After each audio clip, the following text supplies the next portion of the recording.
கரூர் கூட்ட நெரிசலில் 41 பேர் உயிரிழந்த சம்பவம் போன்று இனி எங்கும் நடக்கக்கூடாது என நிதி அமைச்சர் நிர்மலா சீதாராமன் தெரிவித்துள்ளார். கரூரில் ஆய்வு செய்த அவர் பின்னர் செய்தியாளர்களுக்கு பேட்டியளித்தார். அப்போது என்னையும் அமைச்சர் எல் முருகனையும் உயிரிழந்தவர்களின் குடும்பத்தினரை சந்தித்து ஆறுதல் கூற பிரதமர் மோடி அனுப்பி வைத்ததாக கூறினார். மருத்துவமனையில் சிகிச்சை பெறுவோரிடம் நலம் விசாரித்ததாக தெரிவித்தார். பாதிக்கப்பட்டவர்களை சந்திக்க மட்டுமே வந்ததாகவும் இதில் வேறு எந்த உள்நோக்கமும் இல்லை என்றும் கூறினார்.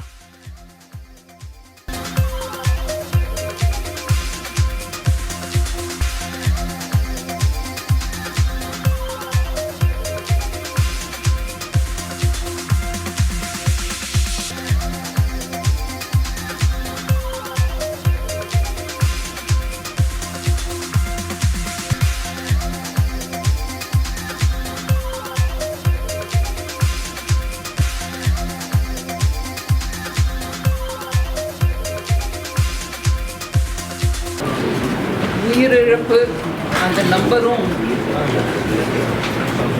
கூடிக்கிட்டே வருது. அதை தவிர அந்த சம்பவத்தில் அடிபட்டவங்க எல்லாரும் ஹாஸ்பிட்டலில் இருக்கிறவங்க இப்படியாக செய்தி வந்துட்டு இருந்தது. சோஷியல் மீடியா மூலமாக மாண்புமிகு பிரதமர் ஐயாவும் இல்லை ஹோம் மினிஸ்டரோ இதர அமைச்சர்களோ எல்லாரும் கூட இரங்கலை தெரிவித்தோம்.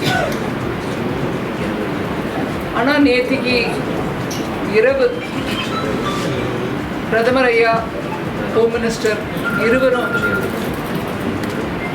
டாக்டர் முருகன் அவர்களையும் என்னையும் பர்சனலாக நீங்கள் போய்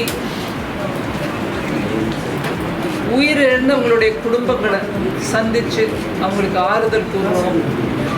அதே மாதிரி ஹாஸ்பிட்டலில் அட்மிட் ஆகிருக்கிறவங்களையும் பார்த்து அவங்களுடைய ட்ரீட்மெண்ட் எப்படி நடந்துட்டுருக்கு என்னன்றதையும் விசாரிக்கவும்,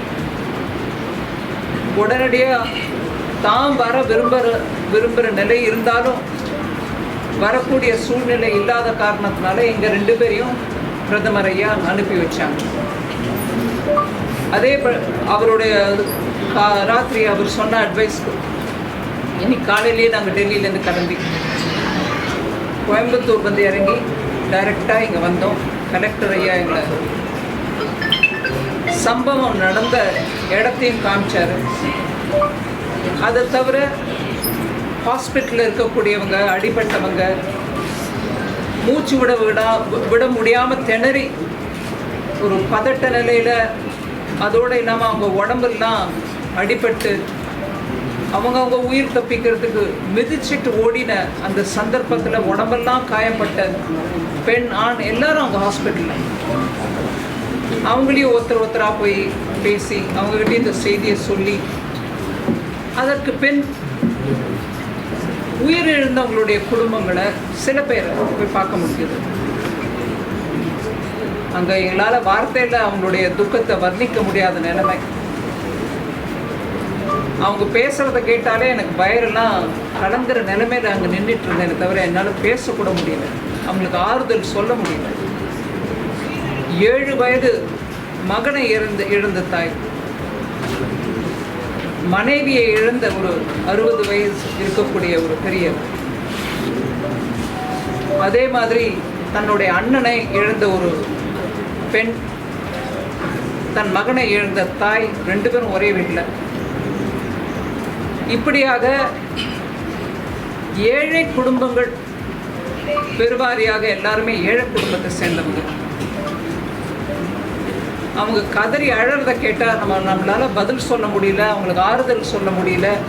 அவங்க கையை பிடிச்சிட்டு அமைதியாக அவங்க சொல்கிறத, அந்த பதற்றத்தோடு அவங்க சொல்கிறது தான் கேட்க வேண்டியது நிலைமை.